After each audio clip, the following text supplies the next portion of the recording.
Bakunzi b'inyigisho zica online twongeye kubaha ikaze. Uyu munsi muri kumwe na Niyoyita Jonathan. Mu mirimo y'ihinga hari byinshi bikorwa, harimo byo gutegura umurima. Uyu munsi turareba ibikorwa bimwe na bimwe ushobora gukora mu gutegura umurima wawe. Nk'ubu ngubu ushobora kwibaza ngo kubera iki ibi byatsi byumye? Ibi byatsi byumye kubera yuko hatewemo imiti mbere yuko turima. Mu nyigisho y'uyu munsi rero turareba imiti dushobora guteramo ku buryo ibi byatsi byacu bishobora guhita byuma. Turaza kwifashisha inzobere akaba n'umutekinisiye mu iterwa cyangwa se mu ikoreshwa ry'iyi miti. Nimuze gucika, murakoze.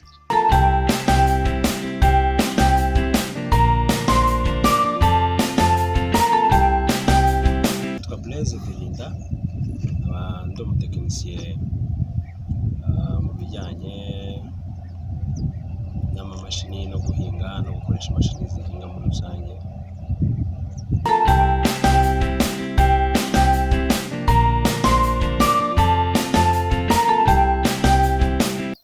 Herbicide ni umuti wica ibyatsi by'ibyonnyi kugira ngo umurima uzaterwe hatarimo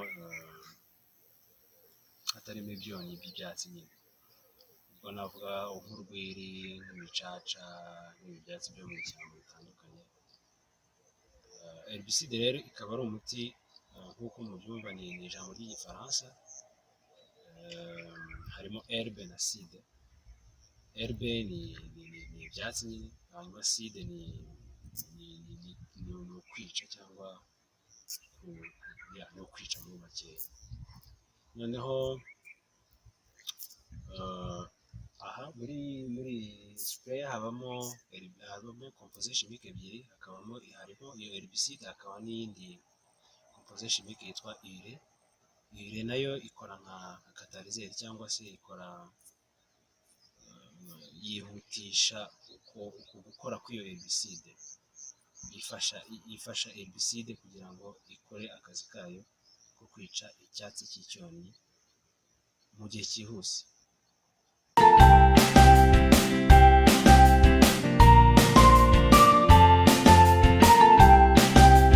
Iyi ni bomb sprayer, igizwe n'ibice bitandukanye. Hari iki mubona kijyamo umuti, ari nacyo dushyiramo amazi tukavangiramo imiti. Hakaba amaboko, turaza kuyarambura muyabone. Hakaba pompe itanga ingufu muri izi nozo zimena amazi. Hakaba amafiltre ni utuyunguruzo mu kinyarwanda. Hakaba izi filtre zitwara mu maboko, hakaba n'iriya iri principal iri hasi.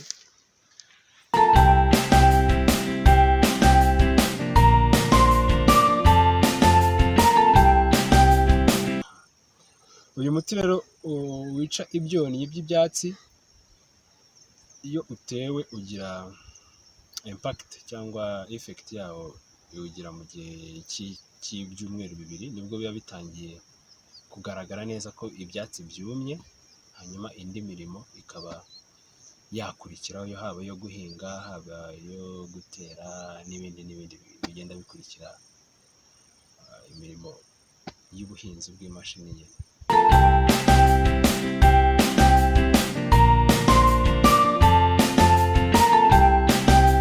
Iyi rero iyi mashini yacu igira icyo twita maintenance cyangwa uburyo bwo kwitabwaho kugira ngo igumane ubuzima bwayo itangiritse. Muri aya mafiltre habamo utuyunguruzo, ari two twitwa filtre nyine. Hanyuma tujyamo imyanda kuko amazi dukoresha ntabwo ari amazi ayunguruye, ni amazi y'ibishanga. Aba arimo imyanda itandukanye, arimo ibyatsi n'iki. Utwo tuntu twose rero ntabwo twinjira muri izi nozo. Hari utu tuntu twitwa nozo turekura umuti kugira ngo ujye hasi. Ntabwo tugomba kugeramo umwanda ku buryo twabasha kuziba. Iyo umwanda ugezemo ntabwo turekura umuti hasi ngo umanuke hasi. Bituma rero bisaba ko izi filtre zacu zisukurwa, zikozwa, zigakurwamo iyo myanda, utwo twatsi, iyo micanga iba yagiyemo kugira ngo ibashe gukora neza boom sprayer. Hanyuma kuri pompe yacu hariya, pompe ikenera amavuta ajyamo kugira ngo habeho lubrification cyangwa habeho koroshya gukubanaho kw'ibyuma kwa. Noneho nicyo navuga kuri maintenance yayo. Ibindi ni reservoir, nta maintenance ihambaye igirayo.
Bye.